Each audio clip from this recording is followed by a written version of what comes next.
বন্ধুরা, আজ আমি আপনাদের সামনে যে ভিডিওটা নিয়ে আসতে চলেছি সেটা এই পুরী রথযাত্রাকে কেন্দ্র করে জগন্নাথের স্বর্ণবেশ বা সোনা যাত্রা।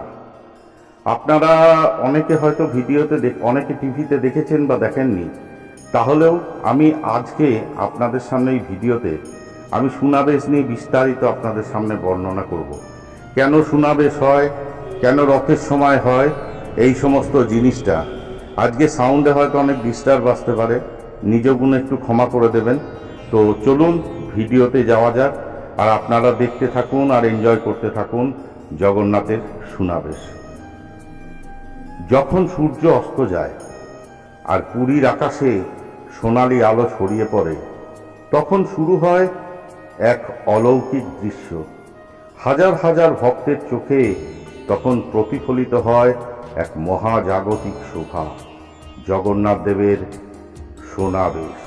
হ্যাঁ, আজ আমরা জানাবো সেই রহস্যময় সোনাবেশ বা সোনাবেশার কথা, যেখানে জগন্নাথ দেব, বলভদ্র ও সুভদ্রা পরেন সোনার অলঙ্কারে রাজাধিরাজ রূপে। প্রতি বছর রথযাত্রার সময় জগন্নাথ দেব, বলভদ্র ও সুভদ্রা মা নেমে আসেন গুন্ডিচা মন্দিরে 9 দিনের সফরে। এই সফরের অন্তিম দিন যখন তারা ফিরে আসেন নিজেদের মূল মন্দিরে, সেই দিনেই এক অনন্য অনুষ্ঠান হয় যার নাম সোনাবেশা। এটি রথযাত্রার অন্যতম আকর্ষণীয় অংশ। এদিন ভক্তরা লক্ষ লক্ষ মানুষ এসে ভিড় করে দারু স্বরূপ ঠাকুরদের সোনায় মোড়া রূপে এক পলক দেখার জন্য।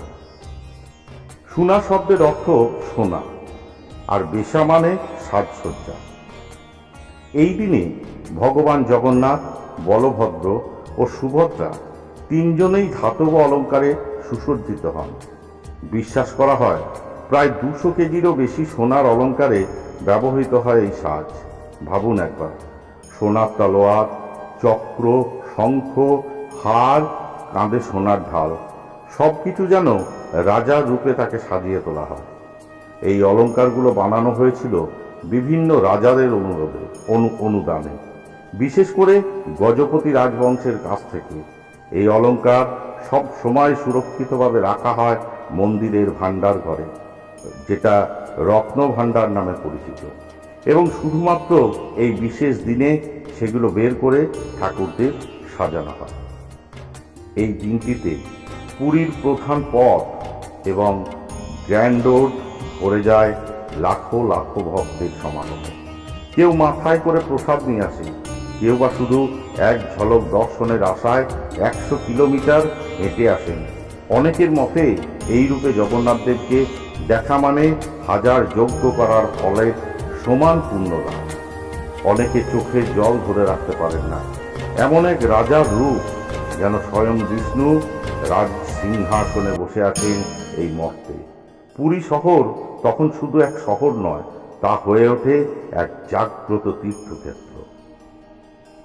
সোনাবেশা হয় রথযাত্রার প্রত্যাবর্তনের পর, অর্থাৎ বাহুড়া যাত্রার পরের দিন। এই দিন 3টি রথ পুরী মন্দিরের সামনে দাঁড়িয়ে থাকেন। সেগুলোকেই রথে রথে সজ্জিত করা হয়, অলঙ্কার পরানো হয়। রথের ওপরে বসেই জনসম্মুখে ঠাকুর মন্দিরে ফেরেন না, কারণ দিনটি নির্ধারিত শুধু তাদের রাজরূপ প্রদর্শনের জন্য।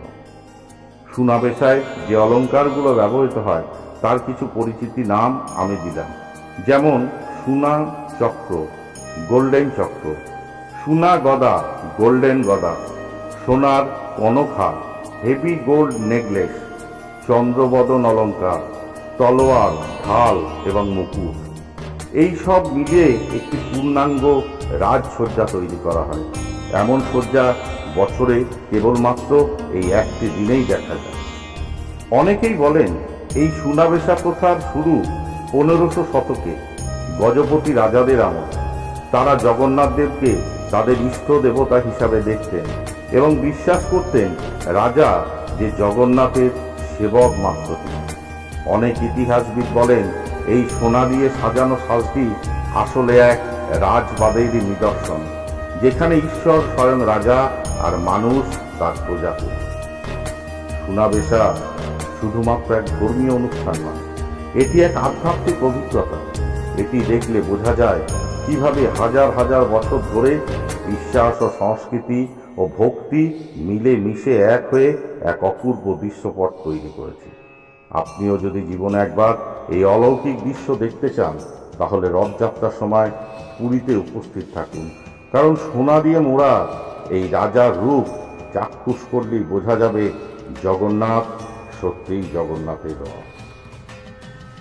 এই ভিডিওটা বন্ধুরা আপনাদের যদি ভালো লেগে থাকে, তাহলে আবার বলছি, অবশ্যই আমার চ্যানেল শিবাঙ্গী ব্যানার্জি চ্যানেলকে আপনারা লাইক, শেয়ার, কমেন্ট ও সাবস্ক্রাইব করতে ভুলবেন না। ভালো থাকবেন, সুখে থাকবেন, প্রতিটা দিনই আপনাদের মঙ্গলময় হোক প্রভু জগন্নাথের কৃপায়। হয়তো অনেক ভুল ত্রুটি থেকে থাকবে কথা বলার ক্ষেত্রে, কারণ আমি ভয়েস রেকর্ডিং করে আপনাদের সামনে নিয়ে আসছি, তাই হয়তো অনেক ভুল থাকবে, নিজ গুণে ক্ষমা করে দেবেন। আর আমার চ্যানেলটা সাবস্ক্রাইব করতে ভুলবেন না। ধন্যবাদ, ভালো।